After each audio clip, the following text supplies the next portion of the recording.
La vie divine est une méthode. La méthode de Dieu est la méthode biologique et non pas la méthode mécanique. La méthode de l'homme est habituellement mécanique, même dans l'œuvre de Dieu. Il fait une machine, il fait un char philistin, une sorte de machinerie, un appareil pour servir Dieu, une chose extérieure, un cadre. C'est la manière pour l'homme de faire l'œuvre de Dieu. Avec Dieu, c'est toujours la méthode de la vie. Quand il va faire quelque chose, sa méthode consistera à implanter sa vie même là, dans cette chose. C'est sa base, sa méthode. Est-ce qu'il va développer quelque chose? Alors ce sera par la vie, et seulement par la vie, et l'accroissement de la vie. Cela signifie simplement que la réelle croissance spirituelle de l'Église, le développement et l'expansion de ce qui est de Dieu, dépendra entièrement de la mesure de vie divine qui sera présente. C'est la méthode de Dieu. Pour tout ce qu'il se propose de faire, c'est sa méthode. L'une des grandes choses que l'ennemi fera, ce sera d'empêcher que cette vie puisse s'implanter en nous. S'il ne peut pas le faire de manière ouverte par l'activité directe, il le fera par la tromperie ou par la contrefaçon, qui sont des choses similaires.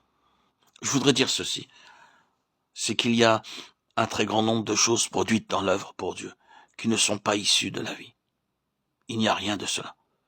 Il y a de l'enthousiasme, de l'entrain, il y a de l'intérêt, des sensations et des émotions fortes, et les débordements naturels de l'âme se manifestent.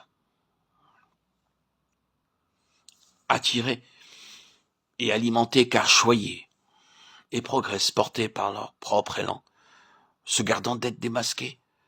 Mais vous devez toujours leur en donner de plus en plus. La méthode de Dieu, elle, est intérieure. C'est sa propre vie. Et quand il obtient un passage pour sa propre vie, il n'est pas nécessaire d'utiliser ce qui est externe. La chose va d'elle-même. Vous avez cela au début dans le livre des Actes, quand les choses sont comme le Seigneur veut les avoir. La vie résout tous les problèmes, rencontre tous les besoins, donne toutes les directions. La vie, bien sûr, non comme une chose abstraite, mais dans le Saint-Esprit. L'esprit de vie est une intelligence puissante pour la direction et le conseil.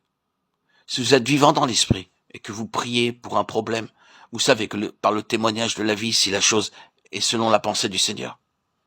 À l'opposé, vous savez bien que le Seigneur n'est pas intéressé par cette autre chose, parce que la chose ne vit pas en vous.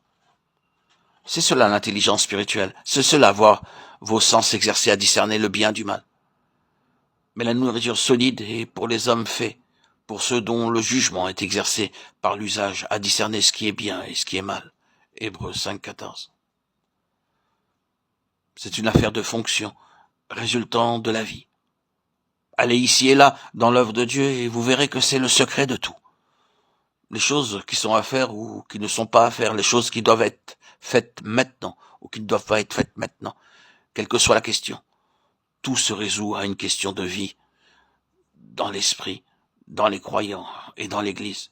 Bien sûr, c'est encore là quelque chose d'élémentaire.